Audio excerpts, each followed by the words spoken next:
honeys. Hey guys, welcome back to my YouTube channel. If you are new, subscribe bitch. What are you waiting for? Just subscribe. Follow me on Instagram, always a good time over there, and follow me on TikTok, always a fun time over there too. I've done my hair a little different today. It's kind of a throwback to when I had the purple pieces. I used to do my hair like this all the time, but I haven't actually done my hair like this since just being fully brunette, a brunette bad bitch. My hair extensions are falling out at a rapid rate. It's their time to go. Like, the hair is dead, honestly, it's gone, but I'm holding on to them. I'm holding on to them for dear life for my holiday. I may have to like take them out myself while I'm over there and then just let my hair be its kind of wild wavy self. We'll see.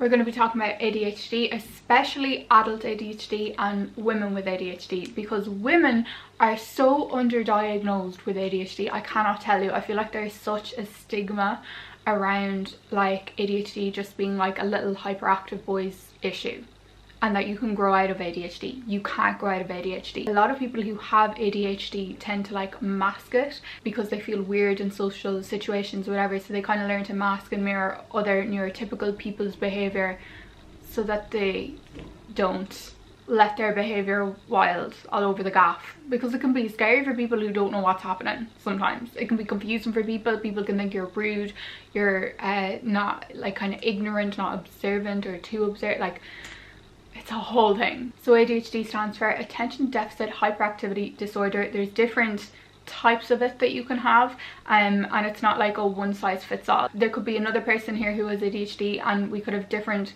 symptoms of it, and a totally different experience with it. It could affect us in different areas of our life. I don't even know how to describe it. I just know I live it. So I'm not a doctor and I don't have like official correct terminology for a lot of the time, but I'm just going to talk about it from my experience, and I hope that that is okay, because I do get questions about it all the time whenever I mention it on Instagram. The amount of messages, and it's mainly women in my DM, saying I think I have this, but my family are saying no you don't. That makes me so mad. You have no idea. There is so much stigma around this, and that's mainly what I want to shift. There would be no possible way for me to explain every single thing you need to know about it in this video, and that's not my job, okay? If you are interested in learning more about it, definitely do your own research. Like, I don't know everything about it. This is from like my lived experience and also doing my own like research about it as well. So that's that. I'm kind of like, it's like a very like deep touchy subject for me as well, and I'm like so scared I'm gonna say the wrong thing or whatever. So this is literally just gonna be from my truth, my my head, my experience. I just want to stress that, okay? It's not the same for everyone, but I do also think it's really important that it spread awareness for women, because a lot of the symptoms that women can exhibit could be different from men. And also, women are very shut down about everything in life, thanks patriarchy, but also especially like with medical stuff, it's always like down to our hormones. 9 times out of 10 you say that there's something wrong, they want to put you on the pill straight away. That's not a real statistic, but I'm pretty sure it would be close if we actually looked it up. But just from me and my friends' experience, anytime any of us go to the doctor, they just want to put you in the pill. I'm not on birth control at the moment. That's a whole different discussion, and I'm not qualified to discuss that either, but anyway. Also, I recently did an interview with Stellar magazine where I talked about ADHD, my personal experience, ADHD in women and adults, and they talked to another doctor over there, and that was in the August edition of Stellar. So that's really exciting, and I'm really proud of that. I'm just really grateful to Stellar for actually like taking the time to write about something like that, and also to interview me and talk about it and, you know, spread awareness, because guaranteed there's going to be women that pick up that magazine for the fashion, flick through it and then realise, oh fuck, I think I have ADHD, and then get a better quality of life through learning how to cope with it and find better routines that suit them. And kind of, I don't like saying coping mechanisms. I don't like to think of it as like a problem. Like, it's not a problem, it's just people are different. Like, you are a different person, you have a different outlook in life, your brain is literally different. It doesn't mean it isn't necessarily a bad thing, because there's a whole thing about like grief as well. When you first get diagnosed, you kind of grieve your past life, because you're like, holy fuck, like I could have been living such a better quality of life if I wasn't living as a neurotypical person, because the world is made for neurotypical people and able-bodied people. It's not made for, you know, people who have mental health disorders or disabled or whatever, like, you know, and it makes you feel like a problem. But you're not. Everybody is just different. The world should be made to be able to be accessible for everybody. And that's why I think spreading awareness and talking about it and having these conversations and explaining different symptoms and how it can affect your life in different areas is really important, because it's not, the stigma is that it's just like, oh, you're not going to be good in school because you can't focus on your books. But it's so much deeper than that. Like, it literally affects my social skills, it affects my relationships, my friendships, work, even my ability to like finish series on Netflix. Like, I have so many unfinished series on Netflix because I just, if the interest isn't there, I can't focus on it. Also, I have a slight issue with the deficit part of ADHD, because I don't have like an attention deficit. I am well able to focus on the shit I want to focus on, but I need to be interested in it.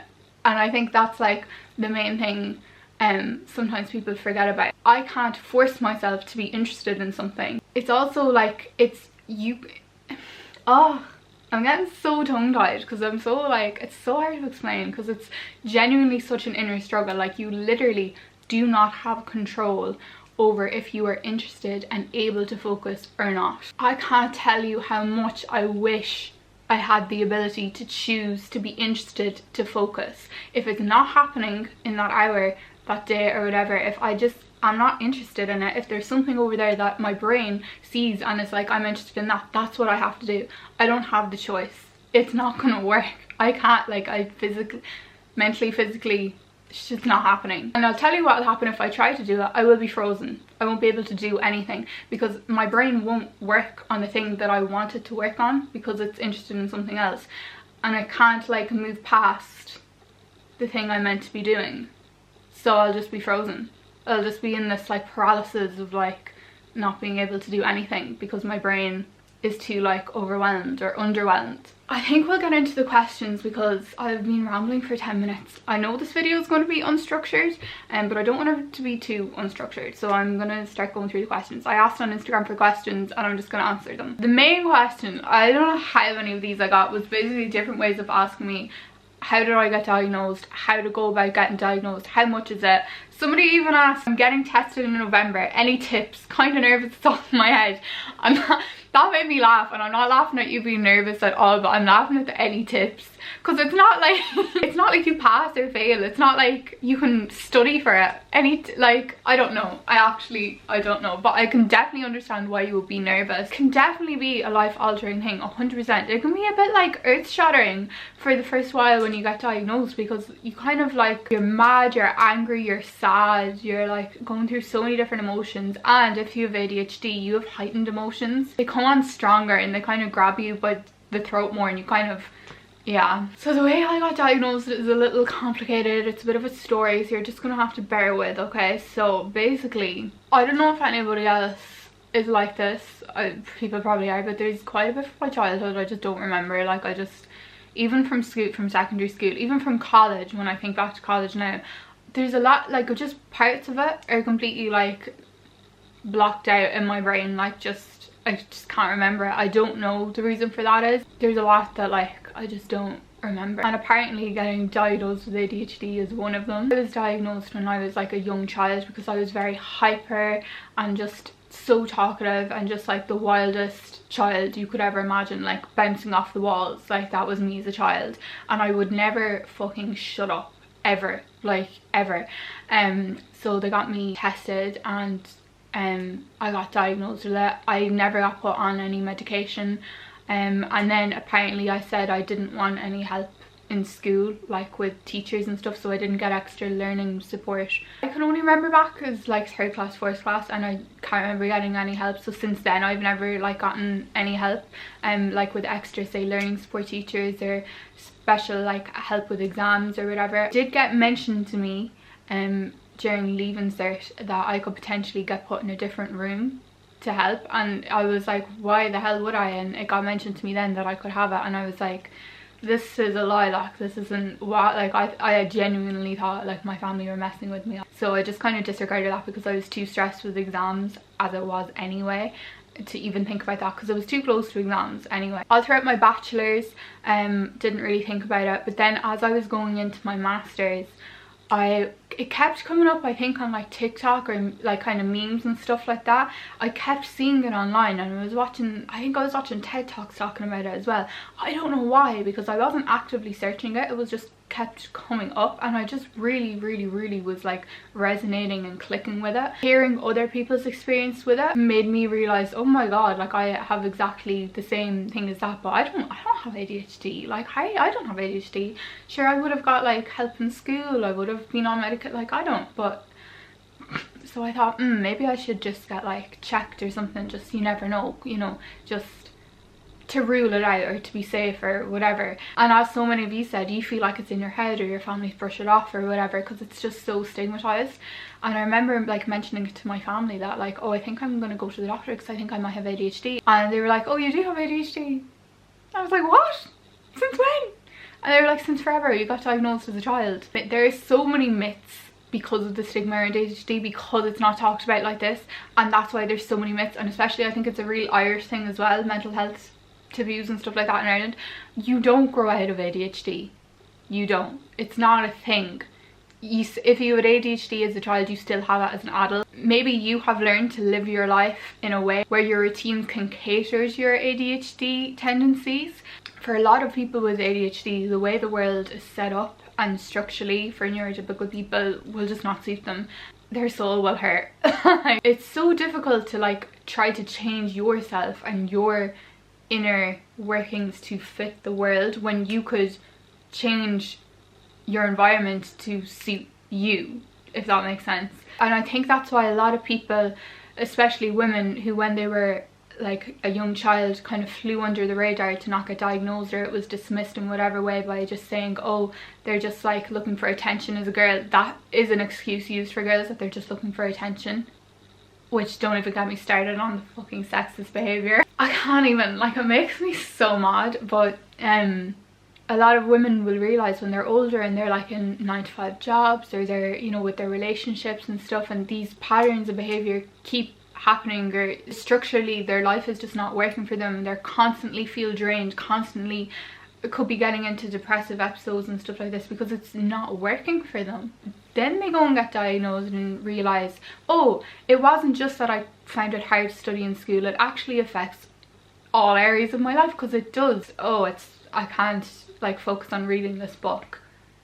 You could for days on end, actually. You could be hyper fixed on that book for like 3 days and not want to pee or eat. So anyway, that was a whole tangent and a half, but basically, yeah, I can't remember about getting diagnosed because I was diagnosed as a child. I was never taught about it from any adults that I know. So everything that I do know about it is because I've gone out and researched it. I'm in the ADHD community online. I have female friends who have ADHD who I talk about it with, and I learn from their experience, and I cannot tell you how validated that is to talk to another I'm gonna say women, because like I feel like it is different for us just because we are underdiagnosed and kind of gaslighted a bit.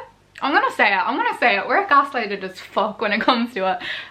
So that's why I especially like talking to other women with it, because I just feel so validated. It makes me feel not crazy, not weird, not like attention seeking. All these things we're made to think that we are is like false. Like these are genuinely like things that we go through that are difficult as fuck, like 100%.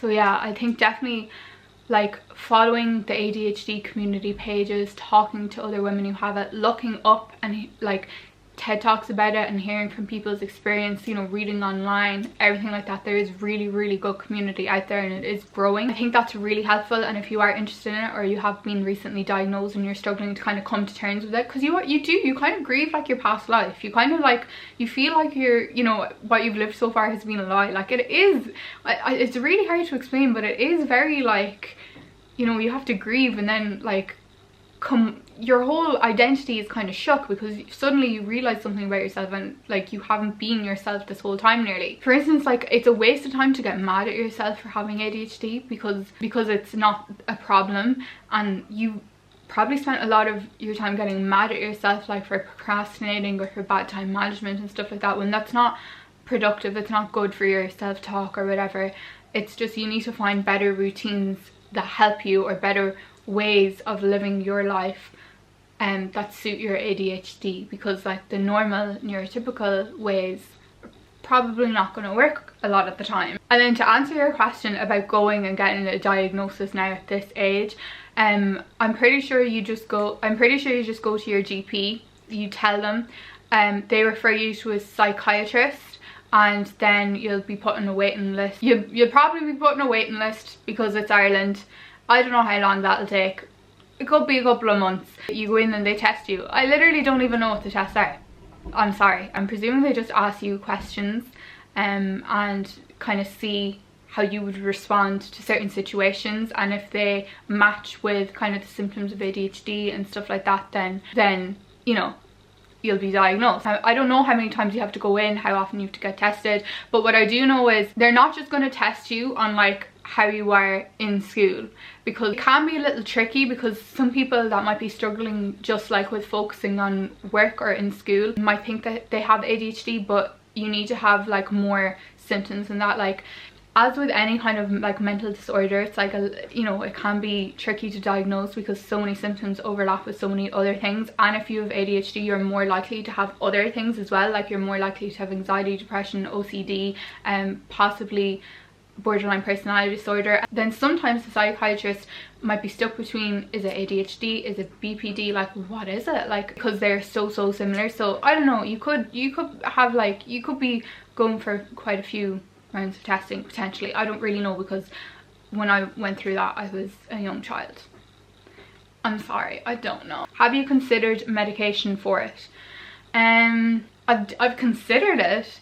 I'm not on medication. I've never been on medication from what I can remember. I don't know if they put me on it when I was a young child, but definitely like in school and throughout college and stuff, I never took anything for it. I'm curious about it, but I'm a little bit scared of it. I've read mixed reviews, and I think it is a personal thing. Obviously there's different types of medication you can go on, so it is going to affect everyone differently. Just like the pill, if you're a woman, like everybody knows you and your friend might not be on the same pill, because that pill could make you whack and could suit them. Like, it's, you know, I have spoken to some of my friends who've taken it and they didn't really like it. It kind of made them feel like it was knowing their personality. But then I've read amazing things online where people likened it to like when you have really bad eyesight and you put on glasses for the first time and suddenly everything is clear, like that, but in your mind. Like, you have really fuzzy brain fog and then suddenly you take this medication and you can actually think and focus on something.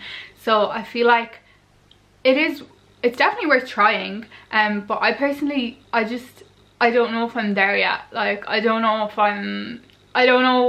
if I feel like it would benefit me. I think if I was in like a 9-to-5 job that I loved and was passionate about, and I felt like this is hindering my performance in something that I care about and want to progress with, then I would. But in the field I'm in, you know, content creating and social media being my job, I don't feel like it hinders me. I quite like being able to hyper focus on the things I'm interested in, such as like content creating. I like my personality, and I think my personality is really important for this job. So I would just be like a little bit scared. It's just like a personal thing. I probably will try it at some point in my life. Just could improve my quality of life. Definitely my time management will be a big one, and like my routine. I'm not good at time management at all. Anyone will tell you I'm really bad at it, and like I feel like if I was better at time management and I was better in my routines, that would also help some kind of anxiety that I have.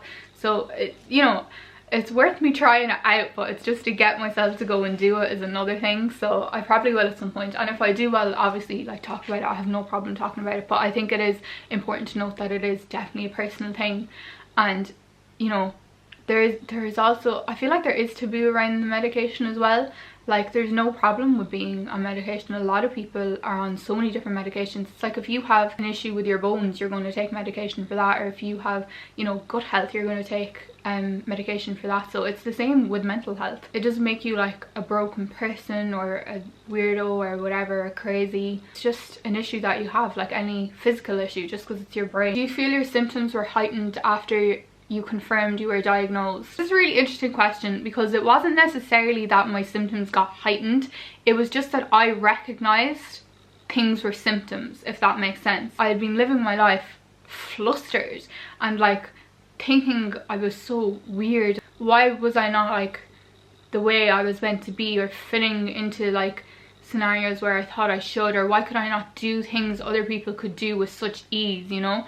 So I think it was just, the more I learned about ADHD, even like learning about like rejection sensitivity can be a factor when you have ADHD, or like your heightened emotions, or time management, procrastination and stuff like that. I noticed it more in myself, and I think that's really important too, to realize like, you know, how it affects your life. So it wasn't necessarily that my symptoms were heightened, it was just I was recognizing and accepting that a lot of my personality traits is actually just ADHD. What made you think you had it to look for a diagnosis? I feel like I could, but I don't want to assume. So like I said, I was already diagnosed, I just didn't know I was. But what made me want to go and get like diagnosed when I didn't realize I already was I just seemed to be ticking the boxes for it, to be quite honest. Like I remember like what it felt like to be in your head when you have ADHD, how it's like so many tabs are open and it's hard to focus on any of them, or you can just focus on one thing for like however long. And also small little things like when, you know, when you're in social situations, and even like when you're meeting new people and they're telling you their name, you don't like, I'm not gonna hear the name most likely, because I'm too busy like thinking, like either like looking at their face, or thinking like what is the tone when they're talking to me, or taking in something behind them over there and like this noise back there too.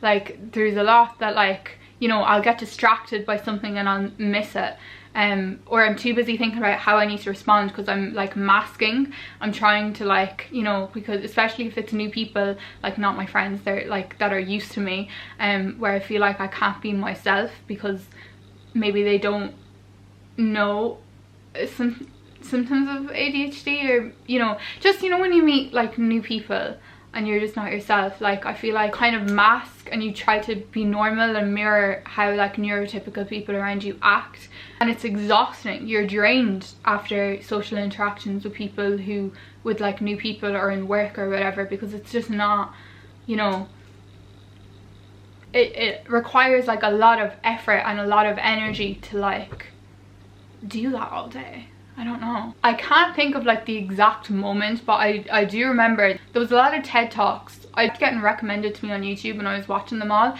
and I was just thinking like over 80% of everything they're saying is stuff that I have, you know, dealt with. And it's not just in school. I think that's the big thing, like it's actually life things. It's not just in school, not just, you know, not being able to study or whatever. And especially hearing women talk about it and how it affects them in their friendships and relationships and stuff like that, because you can be quite impulsive and quite reckless and be quite like interested in one person and hyperfixing them and kind of fall for them, you know, very quickly, but then they get boring and you're bored and you need something else to spark your interest. If you're not interested in them,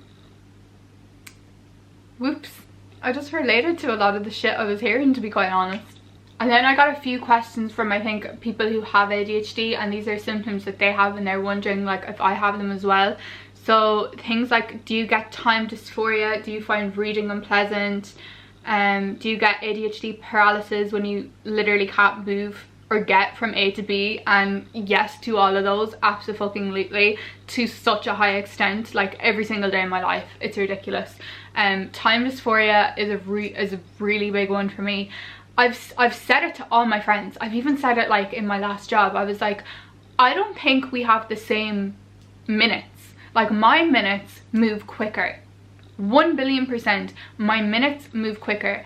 There's no way you can convince me otherwise, because I'll see like 20 minutes on the clock and I'll be like, I have so much time, I can do so much stuff, and I'll do something, and the first thing I do will take up like 15 of the 20 minutes when it should have only taken like 5 minutes in my head to do. Like, you know, I don't have the right time proportions set out for things. Like, you know, like a task, like neurotypical people, you would see it and just be like, oh yeah, that'll take me so long. In my head, it's going to like take a shorter amount of time or an incredibly long amount of time, and I'm like, no, that's going to take 6 hours out of my day, I can't do that, and I will have nothing else to do that day, but I'll be like, no, I want to do this later, so I can't do that for like another week because I know it's going to take me too long, and it won't correlate at all. I'll be totally wrong. But yeah, my time just does this. I genuinely think when I'm able to afford a personal assistant, that will be the day my life changes for the better. And I've kind of accepted in my head that's the way my life needs to go, because it will just help me so much, and I will be so much more productive when I have someone up in my ass being like, you've got distracted, being like, you're meant to be on this task but you got distracted, so leave that alone and keep focusing on this task. It's honestly like talking to a child sometimes, I swear. I have so many alarms in my phone, so many different lists of ideal morning routines, but I just can't do it. Really difficult for me. I might be able to do it for 3 days and I'm like, oh, I don't have time dysphoria anymore, look, I can do this now, this is great, and then I won't be able to get out of bed for a week. Like, I'll miss the first alarm and then the whole thing is fucked because I can't move on to do the next tasks until I've done my first tasks. As in, like, I want to get up and do meditation and then a workout, and then I'll have to have my shower, and then I'll do my hair and makeup, and then I'll check my DMs and blah blah blah, and I have to do them in like that order, or it's like the whole thing is fucked. But it's like set out the different amounts of time it should take me to do all that, and if I like sleep in and miss the first one, it's like the whole thing's gone up in flames. Chaos, utter chaos. The last job I was in, I was consistently late as well, like always late. It wasn't even that I slept in, I would get up on time, but it's just, it would take me longer to do the things I needed to do than I thought it would take me, so I would be late. But I'd look at the clock and I'd be like, oh, I have 20 minutes till I can go on grand, and then suddenly it would be like 2 minutes to the time I was meant to be there, and I'm like, fuck, I'm not gonna get there on time. And it's not like, oh, you learn for the next day. It happens again. It happens every single day in my life. And then on the flip side of it, where I would get like anxiety about certain situations to do with time, such as like public transport, where I knew I would need to be like at, say the train was leaving at 3, I would have to be there for 2:30, because I would be so paranoid that like I wouldn't have enough time to get my ticket if there would be like a queue or whatever. I would get there like way too early, like a ridiculous amount of early, if that makes sense. It's stressful either way. Like, time is just stressful. Like, scheduling stuff, it should make you feel at peace, and it kind of does, but I just know ultimately it's going to be stressful for me. So, and if I find reading unpleasant, yes, absolutely. I have so many books that I bought and I haven't finished any of them. None of them. But I have found my holy grail, and it is Audible, and this is not sponsored, but this would have been the perfect place to put an Audible sponsorship. So Audible, if you ever see this, which you probably won't, hey, you don't know though, that 5 degrees of separation thing, if any bitch that sees this works with someone in Audible, get them over here for sponsorship, because I've been selling their shit every day on my Instagram stories. Audible has been my fucking savior. Audiobooks in general, but I do use the Audible app. I've gotten through 4 or 5 books since summer. That's unheard of for me. That never happens, but because I can just turn it on and I can be cleaning or cooking or driving, or when I'm waking up in the mornings or going to sleep at night, I can like play half an hour of it or whatever. I've gotten through 4 books and it's amazing, and I love books. I always have loved books, even when I was younger. When I was younger, I had like a hyper fixation, so I had a whole like book library, and I read every single book in that library. Jacqueline Wilson was kind of traumatized. But anyway, but now it's like the opposite, and I think it's because like social media and my phone and stuff like that is more interesting than the book, and always will be, because there's always more going on the phone than the book. And so the audiobook is fab, and I do kind of get hyper fixed on the audiobook as well. It's like, if I've started it, I kind of want to finish it. Like, I won't be able to watch Netflix series at the same time as I'm listening to an audiobook. But yeah, I can. It's not like I can't read. Like, I'm very read, I'm a great reader, but to sit down and actually read a book hasn't happened to me for years. But I do love listening to books. I love like being well read, and I think it's so important, and I'd love to get through as many books as possible. So I'm just like thankful. Shout out to audiobooks. Whoever the fuck created audiobooks, shout out to you, because you're literally saving my ADHD ass, I swear to God. Have you ever thought you were deaf?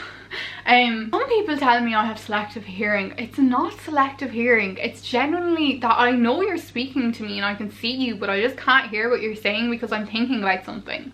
It's not that I'm not choosing not to hear, but if I already have a thought going on, I can't turn the thought off because I'm thinking it. Especially if like I'm on my phone typing and someone is talking to me. It's just going like this. There's no point even focusing on it. I just have to be like, 1 second, I'm typing something, so I can't listen right now because I can't do those. It's too much. Overwhelmed. So yeah, it wasn't that I thought I was deaf. It's just that I know I'm at capacity of information right now. Thank you very much. Keep it to yourself for another second. The ADHD paralysis, where you can't like get from A to B, is like a genuine thing. I can't tell you how many times I've been laying just like flat out panned out on this bed on my phone and I have 10 billion things to do. It's like a daily occurrence for me. Do you find the most easiest chores and tasks extremely tedious and exhausting, like picking up clothes? Yes, 1,000,000%. There's literally, okay, to go through PR, I'm very bad at letting PR build up, and it's a simple task to go and do it, but it's just like I have other things I could do today. Like it doesn't need to be done today, so it's not getting done like for ages. Then I have like a wardrobe looking at me. I have a clothes chair looking at me right now. All the clothes like hanging on my door also looking at me. Yeah, absolutely. Would I be more productive and clear-headed if I like did all these like tasks that I have to do and get them out of the way before I can focus? Yes, and some days it's like that. Some days I can't do anything until I get everything else done. Like I genuinely will not be able to focus. My brain is too like, it's like an overdrive. It's like all the tabs are open, so I have to quickly go through all the tabs and shut them off. And what could take me like 6 hours, I will somehow do in 2 hours.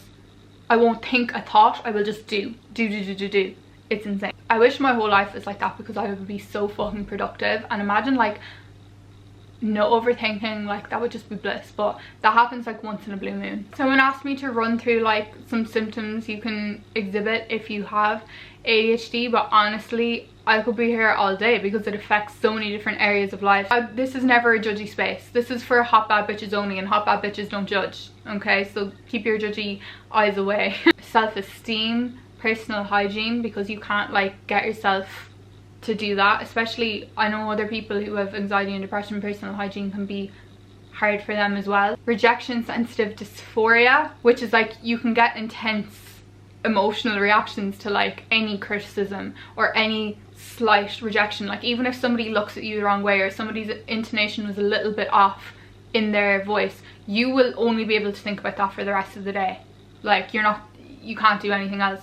Weeks, it could genuinely could be weeks. You'll probably find it really hard to make deadlines. You can have a hard time managing your money because you could be quite impulsive, and especially with ADHD you like a dopamine hit of like spending, and you don't really at the time think of the long-term repercussions of that. And if something is more interesting on the day where you have to pay your rent, you might not pay your fucking rent. You can experience burnout very intensely if you have ADHD. Again, it's like harder to regulate your attention, so you can't really pace your attention. It's kind of like all or nothing. Disordered eating, I think especially in women, which I've experienced. ADHD has definitely like affected my eating patterns. I was a very picky eater when I was a child, and even as an adult my friends have pointed out to me I've literally been hyper fixated on like specific biscuits before and would only eat them for like months. Like not only eat them, I would still have like breakfast and dinner. They would like be my only like snack choice, and like specific like textures and stuff like that. Like I don't know, because of time dysphoria I find it quite hard to stick to a schedule with eating, like getting my 3 meals in a day. For instance, it's 6 o'clock and the last time I ate was I'm gonna say 9 o'clock, breakfast this morning. I haven't eaten lunch today because time got away on me. I literally have alarms set on my phone to eat, because if not I will forget, or I won't be able to do that because I'm interested in what I'm doing, so I can't make myself go and eat. Like my belly's literally rumbling. Also on the flip side, you can be prone to binge eating because it gives you like a dopamine hit. Food is interesting, food is amazing, food tastes good in the moment.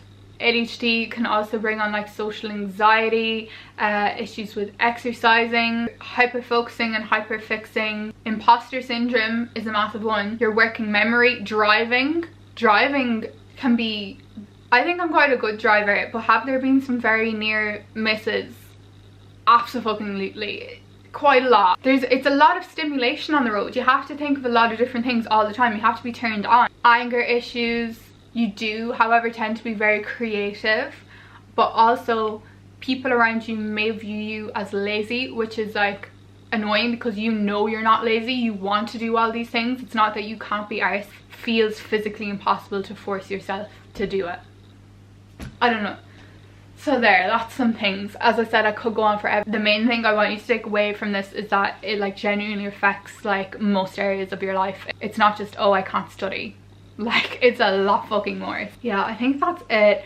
Thank you so much for watching. If you have any questions, you can leave them down below or head over to Instagram. I'll probably be doing another Q&A box on it again soon. You can always DM me if you want someone to talk about it with. And yeah, again, I'm really sorry if like I slipped up on the terminology or I wasn't like 100% like correct in how I was explaining things, but it is just from my personal experience. And what I will say is, if you are a woman in your 20s or even older, but if you're around my age and you're going in to get diagnosed, I have had these conversations with other women that they're finding it quite hard to get that diagnosis. So I would say push for it. Obviously it's really important to be professionally diagnosed, so really push through for that diagnosis. Don't let yourself like be gaslit, okay?